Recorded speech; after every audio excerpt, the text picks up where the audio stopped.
Hi, my name is Michael Santos, and I'm really thrilled to be working with my friend and partner, Justin Pepperny. I know that most of you have had a lot of close interaction with him, and today what I'd love to do is talk with you a little bit about what does it take to run a business while you're in prison and also while you're on supervised release. That's a subject that Justin and I discussed a lot. For those of you who don't know, we met when Justin was serving his term, and we started having these very types of these discussions. And there is a lot of misinformation out there about running businesses in prison and about what you can do when you get out of prison. So one of the first myths that I want to just obliterate is whether you can run a business in prison. You're going to hear a lot of people who will say the rule, you're not allowed to run a business while you're in prison. But let's be very clear. A law is something that Congress passes. And a policy is something that the Bureau of Prisons passes. Now, the policy statement may be that you can't run a business while you're in prison, but the law does not prohibit you from running a business in prison. And my suggestion would be to go into this system with the mindset that says every single thing that you do is running a business. It is running the business of your life. It is being the CEO of your life. It is recognizing that you are living in struggle, and it is your responsibility to overcome that struggle. And that is what Justin is really uniquely skilled to help you understand how to do that. And the reason that I know Justin is uniquely skilled to do it, because he is the living example of it. He went to prison. He got out of prison during the greatest recession of our lifetime. And ever since then, he has been working on building a business and monetizing all of the work that he did while he was in prison. That is the same strategy that carried me through more than 26 years in federal prison. I was always focused on running businesses, always very clear, very clearly understood, with a very clear understanding that there is a fundamental difference between the law and prison policies. While you're in that system, there are going to be lieutenants and guards and other prisoners who tell you what you cannot do. But if you have worked with our team, you're the type of person who recognizes there's always a way to understand the system and then a way how to use your understanding of that system to overcome. And what I'd love to do for you right now is talk with you a little bit about how the strategies that I used to run businesses while I was in prison. And one of the businesses that I started decades ago was really writing for publication. That was a methodical, deliberate strategy that began inside of a prison when I recognized I've got to do something with my life. I was serving a 26-year term.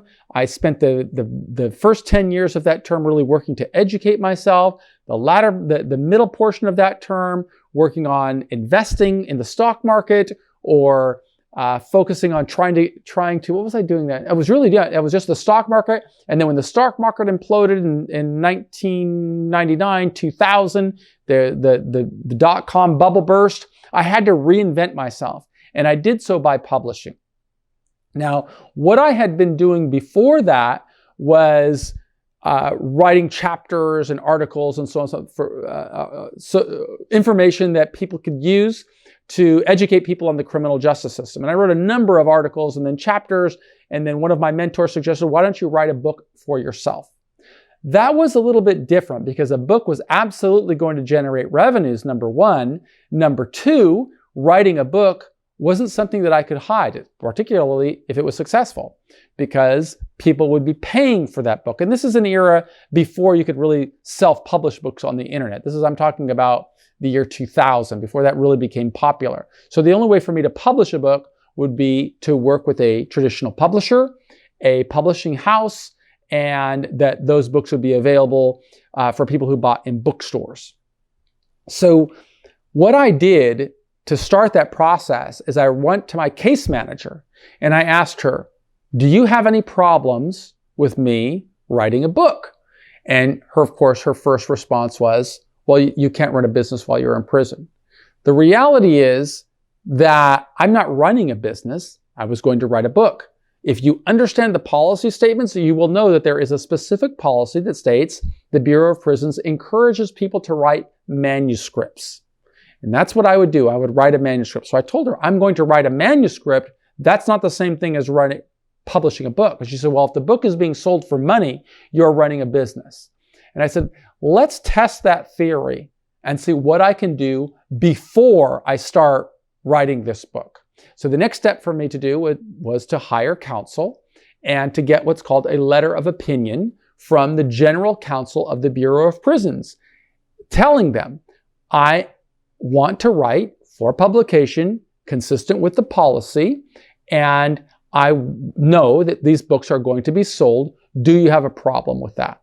The written response that I got back was, as long as you are not making money from the book, and two, inciting disturbances within the prison system, you are within your rights to write this book. So now I've got this letter. The next step would be to go to somebody from the custody department of the prison system and walk them through what I wanted to do. And I told them, if I assign royalties, these books are going to be sold, they're going to generate revenues, but if I assign royalties to somebody else, then I have no right to those royalties. I can't file a claim against them. I can't do anything about it. Do you have a problem with that? Because I had invested all of that time and energy to get clarity before I wrote the book, I was able to get written permission to begin writing books. Now, getting that written permission didn't mean that I was going to avoid complications with the Bureau of Prisons. I served a lot of time in segregated housing units. I was several times transferred from one prison to another prison. And when I was transferred from another prison, the reason was always because they would say I was running a business, writing books for publication.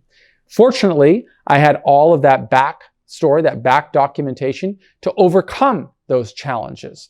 And I always prevailed on those matters. But it happened many times while I was in prison, where I would get charged with a disciplinary infraction, I would be locked in segregation, I would be sent to a prison across state lines, and I would overcome. I would prevail through what's called administrative remedies, which I'm sure that Justin will be doing a webinar talking with you a little bit about administrative remedies if you haven't seen it already. So what's the salient point here? If you are going to run a business in prison, you've got to understand what the costs are.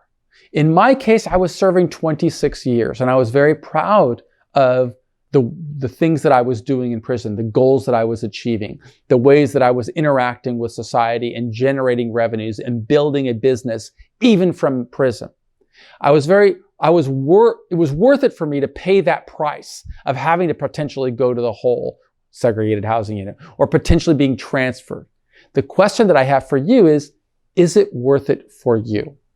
If you are going to run a business in prison, you should do so with your eyes wide open. What is your goal? What is your objective? If your objective is to get out of prison at the soonest possible time with the least amount of interference and distractions, then don't run businesses while you're in prison. But if you're recognizing, no, this is a very important part of my adjustment, it's part of my psyche and what I do, then run businesses while you're in prison. But understand what you are doing.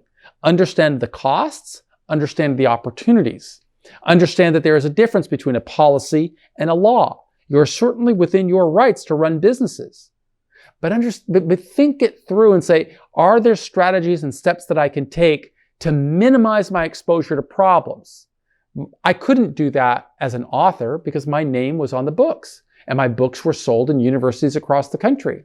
And people learned about those books. And sometimes reporters wrote reviews about those books. And when they do, it came out in the newspaper. And before I knew it, I was being locked in segregated housing unit and having to defend myself. But I had sown a lot of seeds before that happened that precluded me from, or enabled me or empowered me to overcome those challenges that would have complicated my life had I not done so.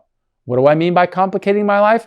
Not only could I have served time in segregated housing, but I potentially could have served more time in federal prison because they could have taken away good time. I will say that I served time in federal prison in a different era than anybody who's watching this video. We're right now in an era where really emphasizing the importance of contributing to society in meaningful, measurable, positive ways. In fact, relatively recently, the president signed new legislation, a law that is called the First Step Act, that really encourages people to work toward being successful human beings.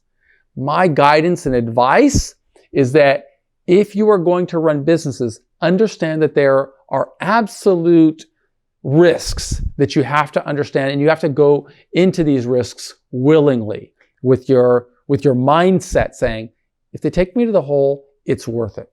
I felt good about writing books about the prison system, about trying to teach more American citizens about what we can do to improve outcomes of the prison system. And all of that work has led to me launching businesses and really accelerating and advancing my level of liberty when I came home. I don't know what kind of business you may be contemplating running from inside of a prison, but if it's not public, then think about what can you do? What can you do to minimize exposure to problems? Think about how you communicate, for example. If you have a family business and your wife or your brother or a trusted advisor and friend is actually running that business, but they want to turn to you for guidance, well, when they do so, teach them how to communicate and how to talk. For example, let's say that you have a business that's been in existence for quite a while, and somebody who's working for you wants to get your feedback, your input. And they may ask you a question over the phone. When they ask the question, you know what they're asking. You respond to them in such a way that prohibits you from getting into trouble. For example, the rules let's say I get a question on, hey, I've got a customer who's giving me a little bit of a challenge. What would you recommend that I do? Your response over the telephone would be something along these lines. Well, unfortunately, now that I'm in prison, I can't really be involved in running a business. But if I were not in prison, and if I were able to advise you on what to do, here are the steps that I might consider taking. But of course, I can't tell you to do that. You have to make your own decisions. So if you preface your responses that way, then you're effectively building in a defense. Because if they called you in and said, oh, you're running a business from in here, you would say, well, actually, I'm not. I specifically told them I can't run the business from in here. I just told him what I would do if I were not in this situation. And he made his own decision. I had no direction over him. And that would be the type of evidence that would allow you to avoid the problem. Even if they locked you in segregated housing, you would be able to overcome that through the administrative remedy, because you're specifically saying, I cannot do this and I won't do this. And that will help you overcome. But at the end of the day, you always have to be thinking, do you want to get this through this prison sentence unscathed without any interactions with the custody staff? Well, just recognize that every time you're on the phone, that's being recorded. It is a potential risk. Is it a high-level risk? Probably not, but it's something that you should be aware of doing. I launched a publishing business while I was in prison, but I really guided my wife in visits when we weren't having our telephone conversations recorded. And I had all that backstory in place. So you should be thinking in terms of saying, well, how can I minimize my exposure with the Bureau of Prisons? And if you have specific questions, then I have no doubt that Justin or his team will help you. He can always reach out to me and I'll give him my suggestions. But at the end of the day, what's really important is that if you're watching this video, that means you're at home, spend some time on the bop.gov website and review the policy statements so that you have a very good understanding of what the Bureau of Prisons allows and what the Bureau of Prisons does not allow. And if you do that, you will go in there with your eyes wide open. The really important message that you have to know is that you're not violating a law by running a business. You may be pushing close to the policy situation, but sometimes the risk justifies the reward. In my case, there was no question that the risk justified the reward. I used all of those seeds that I sowed when I was in prison to launch businesses when I came out and to increase my level of liberty when I came out, just as Justin has done. He spent a lot of time in prison working, writing, preparing himself for the consulting business that he would eventually launch. And that businesses enabled him to land on his feet with his dignity intact, with opportunities to support his family and to contribute to the lives of thousands of other people who have worked with him. And I'm very proud to see what he has built because he understood what he was doing while he was in prison, and he launched it. You should be using your time in prison in the same way. Sow seeds that will allow you to accelerate the building of your business when you come home, that will allow you to overcome the obstacles that confront every individual who has a criminal background or time in prison. The more you think about that strategically, the better you are going to position yourself to overcome.